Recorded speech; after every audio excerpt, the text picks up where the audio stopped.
Well, Growers Edge, I think, has made us more money by allowing me to survey the local bids that I'm in the area that I want to sell my grain. The local elevators and the ethanol plants know that this information is out there, so they've got to be competitive if they want to get the grain. You know, we've been able to maximize our return on our farm.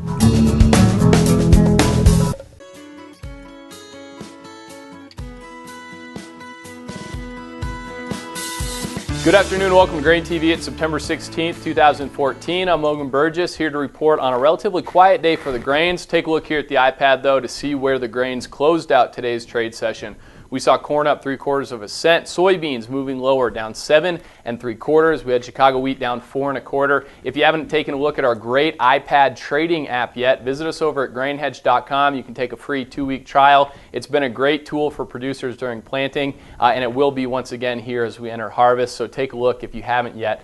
If we look at today's trade action, though, as I said, a relatively quiet trade in Chicago. Take a look here at this chart. We have the December corn contract on the top here, and below we're looking at a 10-period moving average of daily volume. You can see that when we're looking at that 10-period moving average of volume, we're at some of the lowest volume levels that we've seen really since April. And throughout this week, it's been just a quiet trade, not a lot of news to push markets one way or another.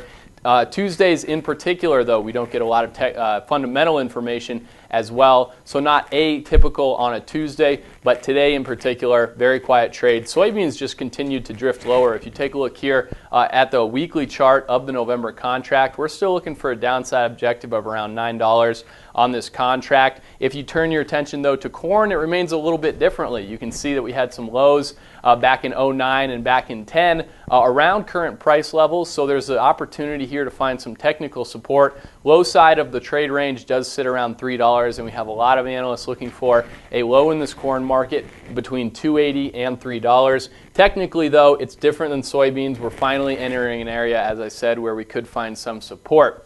One thing that's been getting a lot of attention here really for the last week and a half or so is the possibility of a frost freeze threat across parts of the northern grain belt. And you can see here, this shows low temperatures projected for Thursday of this week, and you can see that most temperatures, even on the low side, are going to be in the mid-50s to high 40s here, so not a big possibility of a frost freeze event. And if you look out toward the end of the month, as we approach October, we should see quite a warm mass of air across the northwestern grain belt. Odds are we're going to be seeing seasonally warm temperatures there, so we're not looking for a frost freeze event to really help these markets find some footing for much of the rest of the month. Should remain a relatively quiet trade month. The next big event on the calendar here is the October 10th USDA WASDE report. Obviously, traders are looking for possible another revision out of corn yield, as this corn crop has finished off very strong here from talking to producers really across the grain belt in Nebraska all the way out to Indiana and Ohio. So keep that on your radar. But as I said, relatively quiet trade today